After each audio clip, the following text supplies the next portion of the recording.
Bonsoir Marie. Bonsoir. Bon, c'est la première fois qu'on fait ça.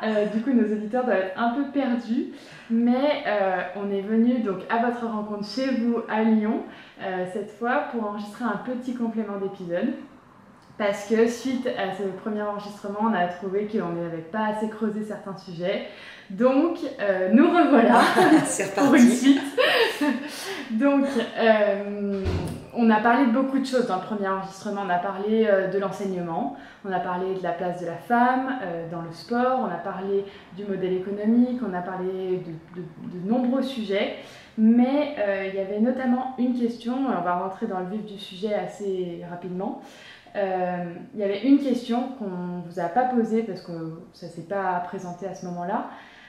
C'est l'histoire, enfin l'histoire très singulière qui vous est arrivée, qui est celle de l'incendie, dans lequel vous avez perdu votre jument de tête il y a quelques années maintenant. Pour ceux qui ne resituent pas, c'est un événement dont on a eu l'occasion de parler avec plusieurs de nos invités, dont Philippe Rosier notamment, puisqu'il s'agit donc de l'incendie qui a ravagé et brûlé les écuries de l'espèce rosier il y a quelques années maintenant.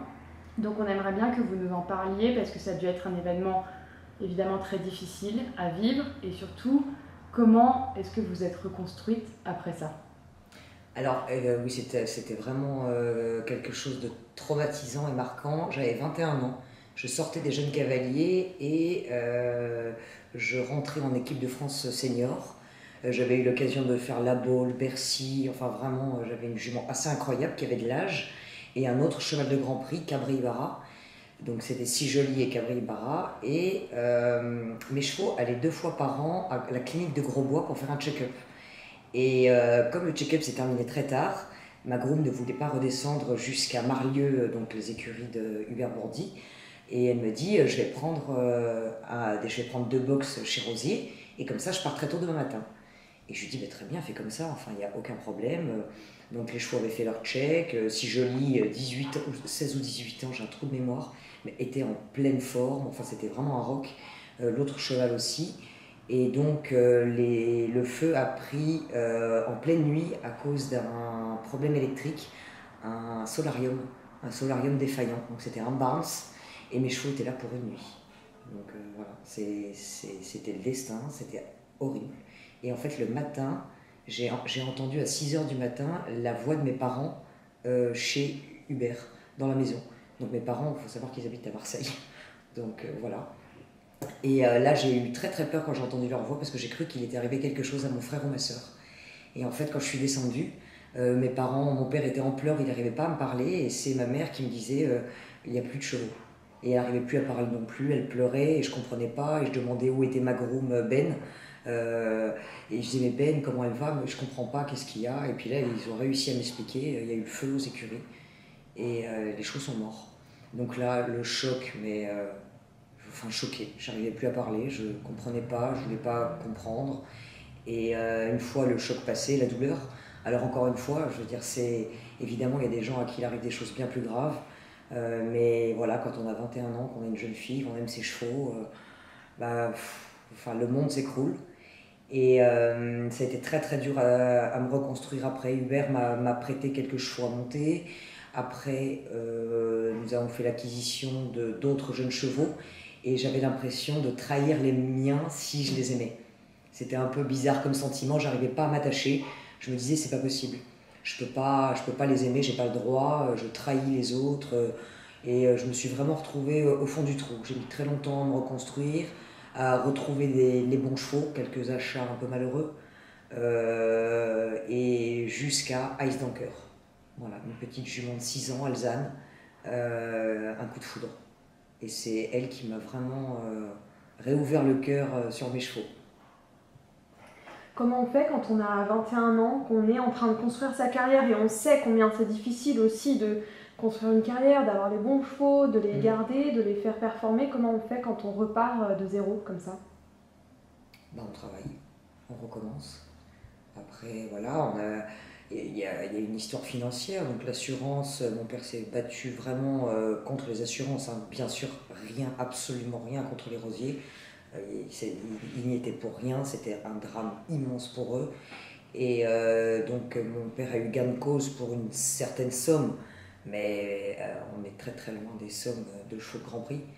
Et quoi qu'il arrive, on a toujours acheté des jeunes chevaux. J'ai toujours fonctionné comme ça. Et donc on a recommencé. On recommence et on est patient jusqu'à ce que ça revienne et jusqu'à ce qu'on puisse refaire des Grands Prix. Et quelques années plus tard, quand même, enfin plusieurs années plus tard, vous avez fait la rencontre d'un cheval très particulier pour vous, qui est Amiral, que vous avez gardé longtemps, avec qui vous avez beaucoup performé, et qui lui aussi a sa petite histoire, que vous nous avez aussi racontée d'ailleurs ce soir-là, et dont on aimerait bien que vous nous parliez aujourd'hui. Alors, je vais essayer de condenser, parce que si je parle de mes chevaux, je peux en parler des heures. Tellement ils ont tous un caractère propre à eux et spécial, admirable. C'est mon ex-beau-père, Gerhard Etter, qui me l'a trouvé en Allemagne. Et c'était un cheval qui faisait des toutes petites épreuves, qui sortait vraiment de nulle part. Et quand je suis allée l'essayer, un soir il m'appelle, il me dit demain matin, on part, j'ai trouvé ton cheval. Et on a fait 8 heures de route pour arriver dans une écurie avec un cheval attaché à un vent, un cheval énorme, pas ferré derrière, pas tendu. Et là je me suis dit, mon Dieu, qu'est-ce que c'est que ça? Et en fait, quand le cheval s'est tourné, j'ai vu ses yeux, j'ai vu sa tête, et pareil, coup de foudre, immédiat. Immédiat, j'ai vu ses yeux, j'ai dit je le veux. Et après, j'ai commencé à trotter, galoper, sauter, enfin, il était déjà acheté. Je voyais qu'il y avait quelque chose, il a fait quelques fautes, mais il a toujours corrigé, et la puissance qu'il dégageait, la puissance et la sérénité, et l'intelligence. C'est vraiment, il fait partie des chevaux très rares, et des chevaux à part. Et donc, admirable, j'ai fait toute équipe de France, équipe suisse, mais il a eu malheureusement des coliques très graves, il a été opéré, et j'avais jamais eu de chevaux en colique ou de chevaux opérés de coliques, et donc voilà, je pensais que c'était normal qu'il souffre un peu, et en fait il était en péritonite. Et donc un samedi soir évidemment, sous des trompes d'eau, mon groom m'appelle, tout de suite appelle la clinique, faut l'emmener, il se jetait par terre, c'était affreux, mais choquant. Et j'étais avec donc Daniel Etter, avec mon père qui était là, et avec mon groom, on cherchait le petit camion, le cheval se jetait par terre, c'était une horreur. On est allés tous ensemble à la clinique, et ils l'ont tellement sédaté pour l'ausculter, que quand ils ont dit ok, il faut ouvrir, la sédation plus la narcose, le cheval a fait un arrêt cardiaque. Et donc arrêt cardiaque sur la table d'opération, un cheval, normalement un cœur de cheval ne repart pas. Et là, le vétérinaire regarde mon ex-mari et mon père et dit ben voilà. Et là, Daniel a eu le réflexe de sauter dessus avec les genoux et le cœur est reparti. Donc là, mon père, tout de suite, il regarde le vétérinaire qui dit allez, continuez. Et ils ont continué. Moi, je ne servais à rien, je pleurais dehors, je ne servais à rien du tout. Et le cheval, après, s'est remis. Il était censé ne pas survivre, il était censé ne plus jamais sauter. Après, il était censé ne plus vraiment sauter haut. Et pour finir, il a tout ressauté. Mais ça a pris 2 mois. J'y allais tous les matins, tous les soirs, et mon groom y allait à midi. La clinique était à 20 minutes des écuries. Donc moi, j'allais quand même tous les matins à 5h30 ou 6h du mat avec un sac dans les champs pour aller chercher de l'herbe. Parce que les vétérinaires m'avaient dit que c'était bien pour le cheval, c'était bien pour le transit. Je pense qu'ils voulaient juste me faire plaisir parce qu'ils savaient que le cheval allait mourir. Mais bon, moi je l'ai fait matin et soir, et je faisais comme si c'était sûr qu'il allait vivre. Je le brossais, je lui mettais des bandes alors qu'il était cadavérique. C'était un cheval d'1m80 qui fait quand même 700 kg normalement. Il était dans un état, c'était vraiment affreux. Et en fait, il y a un matin, je suis arrivée à la clinique, et là, j'ai un pas, je marche un peu avec les talons, donc on m'entend arriver de loin, et le cheval m'a appelé. Et c'est ce jour-là que je me suis dit, c'est bon, c'est parti. Et donc après, gagner le Grand Prix d'Oliva, le dernier Grand Prix. Donc là, directement en rentrant d'Oliva, je suis allée à la clinique, j'ai posé la coupe, parce que donc Admirable était l'idole de la clinique, et tous les élèves vétérinaires, enfin toute la clinique était vraiment tellement heureux de voir le cheval comme ça. Ils avaient tous les larmes aux yeux quand je suis arrivée avec le champagne, la coupe, tout. Et après, évidemment, le cheval est 3e du Grand Prix de Calgary. Donc ça, c'est pas rien. Ça, c'est fou. Ouais. C'est fou. Et je l'ai pris comme si il me redonnait. Calgary, c'est autre chose. Calgary, c'est un autre sport. Je pense que c'est comme Aix-la-Chapelle. J'ai jamais eu la chance de faire Aix-la-Chapelle. C'est un de mes rêves. Et Calgary, c'est un autre sport, c'est impressionnant, c'est énorme. Alors moi je suis petite, j'ai l'habitude de voir les barres hautes, mais là je passais carrément sous tout le parcours, donc avec la bombe. Hein. Donc là c'était assez flippant. Et de monter un cheval pareil, dans une épreuve pareille, c'était fou. Et donc troisième du Grand Prix, en plus Silana, la jument que j'avais vendue à Reed Kessler, était deuxième. Donc voilà, j'avais mes 2 chevaux qui étaient dans les 3 premiers du Grand Prix. Et du coup, après, à la conférence de presse, voilà, tout le monde parlait de l'argent de Calgary, du Grand Prix de Calgary. Et moi, quand j'ai été interviewé, je disais, en fait, voilà, outre l'argent, outre la notoriété de ce Grand Prix, moi, c'est l'histoire de mon cheval. Et donc là, quand j'ai raconté l'histoire du cheval, là, il y avait tous les journalistes qui pleuraient. Parce que le cheval, voilà, il était quand même, plus d'1 an avant, il était quand même en arrêt cardiaque sur une table d'opération. Donc c'est quand même fou, quoi. Voilà. Et au moment où vous allez à la clinique tous les matins, déjà en partant du début, au moment où vous décidez de la porter en clinique, de le faire opérer et ensuite de lui assurer les meilleurs soins, de le panser, d'aller lui donner de l'herbe, de couper de l'herbe, de vous lever tôt, etc. Là, il n'est même pas question en fait de préserver votre avenir sportif. Vous avez sauver le cheval. Voilà, vous n'avez même pas l'idée que vous faites tout ça pour reprendre la compétition. Mais jamais, déjà il ne devait pas vivre. Et 2 opérations en 2 semaines sur un cheval de cette taille-là, de cet âge-là. Je pensais même pas à ça. Je voulais qu'il vive. Admirable, il fait partie de la famille. Il a vu mon fils grandir. Mon fils jouait tout le temps dans le box avec. Là, il est à la retraite dans l'écurie active des écuries de l'Isor, en Normandie. Enfin, j'ai une vidéo avec mon enfant qui fait la taille de la tête de Admirable. À l'époque, c'est fou. C'est un chat qui fait partie de la famille. Ça soulève la question qu'on ne vous a pas posée et que je voulais vous poser. Dans une vie de sportif, on sait ô combien la performance et le résultat et l'ambition sportive est importante. À quel moment on arrive aussi à mettre cette ambition sportive de côté pour faire prévaloir le bien-être de nos chevaux, pour faire prévaloir l'éthique animale et tout? C'est très dur. C'est très dur, ça m'a valu des petits soucis. Parce que voilà, je veux dire, on est dans une équipe, on fait du haut niveau, il y a le côté financier, on ne peut pas en faire autrement, c'est comme ça. Et c'est mon métier. Donc les chevaux doivent performer, les chevaux doivent être vendus pour que je rachète des jeunes chevaux, pour que je puisse vivre de mon métier. Mais c'est difficile de faire le juste milieu. Moi, mes chevaux ne sont pas à vendre à tout prix, et ma carrière sportive n'est pas à n'importe quel prix non plus. Voilà, encore une fois, j'ai dû taper du poing sur la table et dire non. Pour faire plusieurs fois de suite Coupe Grand Prix quand j'étais en équipe suisse. Voilà, je me suis valu un peu les foudres. Je comprends, eux, ils sont pas là pour... ils sont là pour les performances, pour les résultats. Je comprends, à aucun moment c'est une critique, mais moi c'était mon cheval, il avait 15 ans, il avait survécu à tout ça, et voilà, c'était non. Je l'assume complètement, et j'ai dit non. Donc voilà. Je suis en train de réfléchir à comment je vais enchaîner. Vas-y. Parce que sinon, aussi, oui. Quand on dit il y a un juste milieu à trouver, c'est vrai que voilà, on sait qu'il y a des abus à très haut niveau, tellement d'enjeux, tellement d'argent, tellement de titres, de victoires. Et après, on sait aussi que les cavaliers, il y a plein de propriétaires, ils ont beau dire qu'ils aiment leurs chevaux, il suffit que le cavalier fasse 4 fois 4 points, ils disent ça suffit, on en a marre, on va le donner à quelqu'un d'autre. Je veux dire, ça arrive souvent, je veux dire, là je vous apprends rien. Donc il y a beaucoup de pression. Il y a beaucoup de pression de toutes parts, mais après, voilà, c'est pas à n'importe quel prix, et ça c'est sûr qu'il n'y a pas assez de contrôle. Il faut être beaucoup plus dur, je trouve. Sur notamment les cartons jaunes, les cartons rouges, ils existent, on ne les donne jamais. Que ce soit des comportements à pied ou à cheval, hein. Il n'y a pas que sur les chevaux que les comportements ne vont pas. Il n'y a pas que dans notre monde que les comportements ne vont pas. Mais si tout le monde prend l'habitude de rien dire, il ne va rien se passer. Et il n'y a rien qui va changer. Donc voilà, moi je trouve qu'il y a des comportements avec les chevaux ou avec les gens qui sont inadmissibles. Et voilà, il doit y avoir beaucoup plus de contrôle. Ça c'est sûr.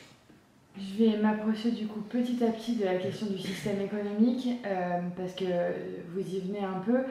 Quand on est un jeune cavalier, performant, qui va commencer à faire les Coupes des Nations, intégrer les jeunes caves, l'équipe senior, etc., qui doit construire son système sur des propriétaires pour l'aider à financer le sport.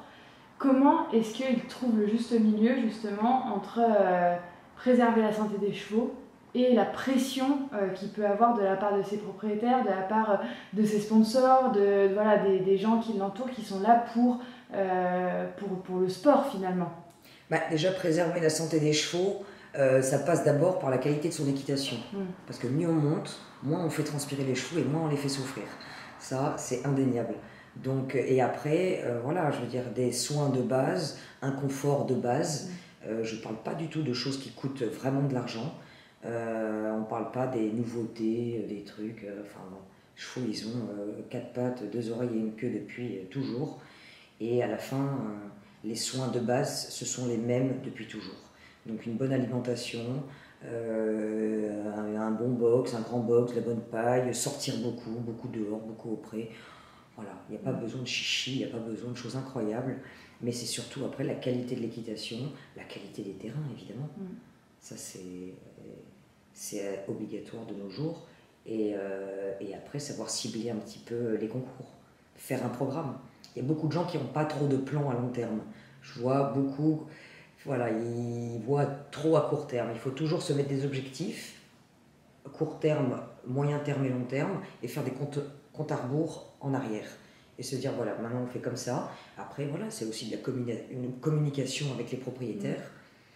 Et tous les propriétaires ne sont pas pareils aussi. Il y a mécènes, il y a propriétaires, il y a beaucoup de catégories différentes. Je vais me rapprocher de l'actualité parce que forcément, en fait, entre nos 2 enregistrements, se sont passés quelques jours, quelques semaines et une belle perf aussi de votre côté, donc qui va m'amener à parler de Boréal, de votre jument actuelle. On n'a pas pris le temps d'en parler la dernière fois et en fait, elle a vraiment sa place quand même dans cet épisode. Donc Boréal de Foncombe, votre jument de tête qui a fait ce premier Grand Prix 5 étoiles, qui sort à 4 points, qui est classé. Est-ce que vous pouvez nous parler un petit peu d'elle et de vos ambitions du coup avec elle, de vos espoirs? Alors, si je peux juste me permettre, peut-être pour qu'on continue sur la question du système économique, j'aurais bien voulu rebondir sur ce que Sophie Dubourg nous avait dit sur le fait de vendre les chevaux et tout, et pour que Marie elle puisse expliquer aussi comment... On finit là-dessus alors. Ouais, on fait ça et après on fait Boréal après. Je pense que c'est mieux dans le... Ok. Enfin... Vas-y. C'est ça le problème quand on...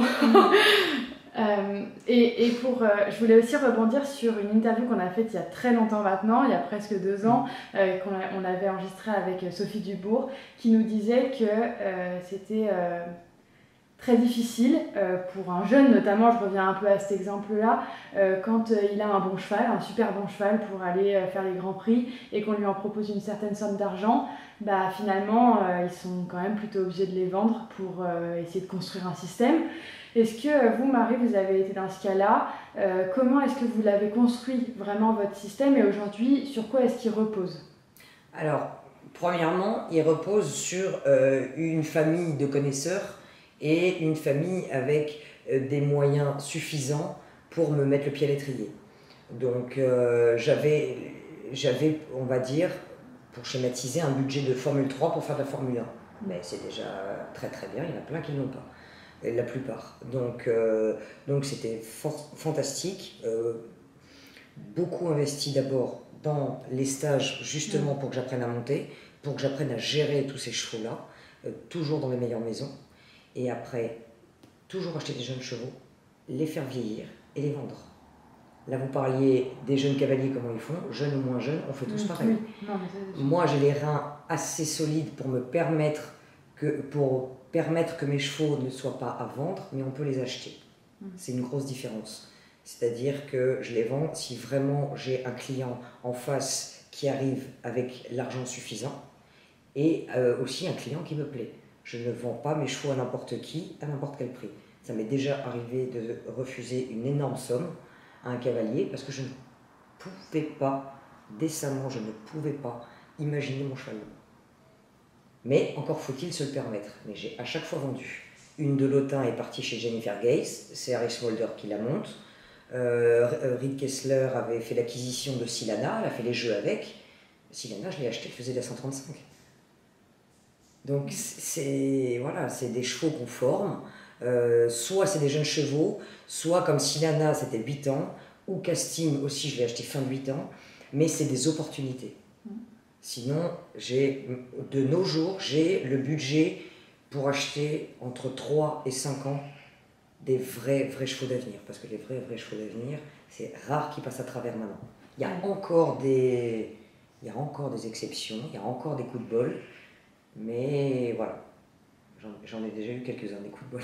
Parce que j'achète très peu de chevaux. J'ai très peu de chevaux et j'essaie d'optimiser à 200%. Donc c'est vraiment du travail, j'essaie de faire du travail de précision, du travail, parce que ça demande beaucoup de temps de faire tout ce travail-là. Les chevaux sortent minimum 3 fois par jour. Pareil, voilà, j'ai la meilleure groom, le meilleur maréchal, le meilleur veto, le meilleur ostéo, enfin tout ça. J'ai un cavalier qui m'aide à travailler les chevaux, Johannes Farsk, qui travaille notamment Boréal, parce que Boréal est assez intense à travailler. Et physiquement, en piste, ça va, mais pour travailler sur le plat, elle est infatigable. Et donc c'est tout un système qui est mis en place pour optimiser un maximum, pour évidemment vendre le plus cher possible, mais pas n'importe qui. J'ai le luxe de pouvoir choisir mes clients. Ce qui m'amène maintenant, c'est parfait, à parler de Boréal, donc Boréal de Foncombe, votre jument actuelle de tête. Et justement, entre les 2 enregistrements, c'est passé quelque chose d'assez plaisant pour vous. Oui. Premier Grand Prix 5 étoiles avec Boréal, classé à 4 points. Est-ce que vous pouvez nous parler un petit peu d'elle? Alors, Boréal, encore une fois, Boréal coup de foudre. Comme je disais avant, j'achète très peu de chevaux et à chaque fois que je me suis fait un petit peu forcer la main, ça n'a jamais été. Je crois, 80, j'avais fait le calcul, je crois 80% ou 85% des chevaux que j'ai achetés ont fait minimum 3-4 étoiles. Mais c'était vraiment, à chaque fois, c'était des coups de foudre. Et les pourcents restants, c'est les boiteux, les accidents, les chevaux morts. Et, ça m'est arrivé aussi. Et les fois où je me suis trompée parce que voilà, j'ai écouté les autres mais à chaque fois que j'ai eu un coup de cœur, ça ne m'a jamais trompé. Les yeux, le regard. Et Boréal, je l'ai vu à Chalamont dans les 6 ans et je regardais les jeunes chevaux et j'étais avec une amie et je vois la jument rentrer au loin au paddock et là je vois une démarche de panthère. Il y avait elle et les autres juste au pas et je dis elle, c'est quoi? Et là on me dit ah non il veut pas la vendre, l'éleveur, c'est compliqué, ça va pas aller, pas de problème. J'ai attendu, j'ai regardé le paddock, j'ai regardé le parcours, je la vois sauter le numéro 1, je me rappelle encore le 1 était juste à côté de moi et là j'ai fait ok. Je suis allée me présenter à l'éleveur qui était très sympa et qui était fan de galopé, Philippe Prévost. Donc l'élevage de Foncombe et donc on a sympathisé, on s'est très bien entendu avec Philippe et j'ai essayé la jument et je l'ai achetée. Donc je l'ai achetée, d'abord j'avais la moitié avec Philippe, après j'avais la moitié avec un investisseur en Suisse et quand je suis partie de Suisse, il y a eu quelques petites frictions et donc j'avais un petit peu de pression quand Boréal avait 8 ans, je loupe mon année de 8 ans avec la jument est très sensible comme n'importe quelle Formule 1 et elle a beaucoup de sang, beaucoup de tempérament et je pense qu'en plus j'ai quand même une certaine connexion avec mes chevaux, j'ai besoin vraiment de faire corps avec eux et de collaborer avec eux et du coup je pense que quand j'ai de la pression, les chevaux le sentent vraiment, c'est des éponges et donc voilà, loupé l'année de 8 ans, après j'ai racheté la deuxième moitié et là j'ai soufflé et voilà, rentré en France, tout un système mis en place, un super cavalier qui la travaille.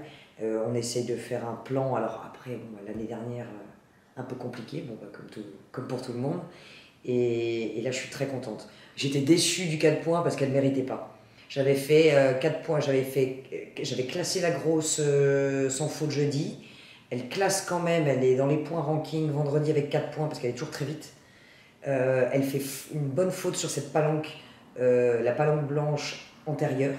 Et là, j'ai senti dans le virage, j'ai tourné un tout petit peu, elle est assez forte, un petit peu sur la main. Et là, j'ai senti qu'elle a voulu sauver le devant, qu'elle s'est souvenue le vendredi, elle est tellement respectueuse. Et donc elle a sauvé devant et elle s'est coincée un peu. Coincée un peu, sortie de virage, le triple longine en face, assez massif.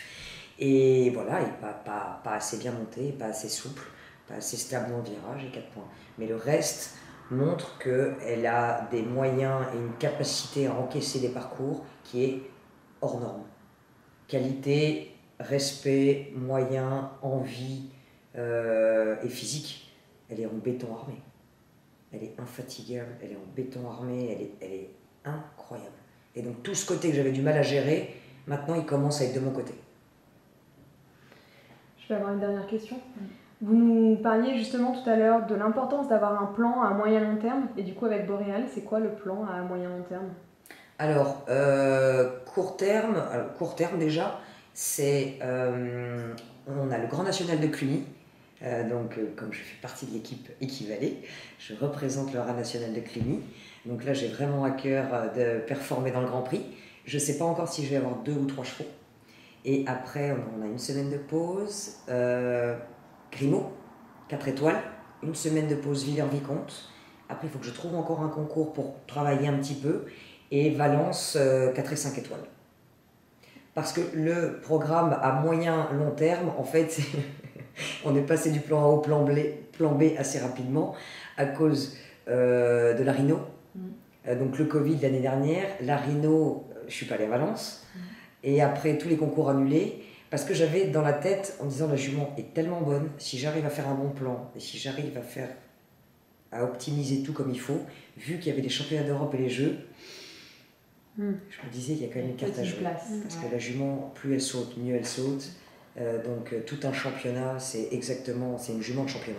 C'est une jument de CSIO, c'est une jument de championnat. C'est pas une jument pour battre Ken Farrington au barrage. Je pense pas, en tout cas, pas tout de suite.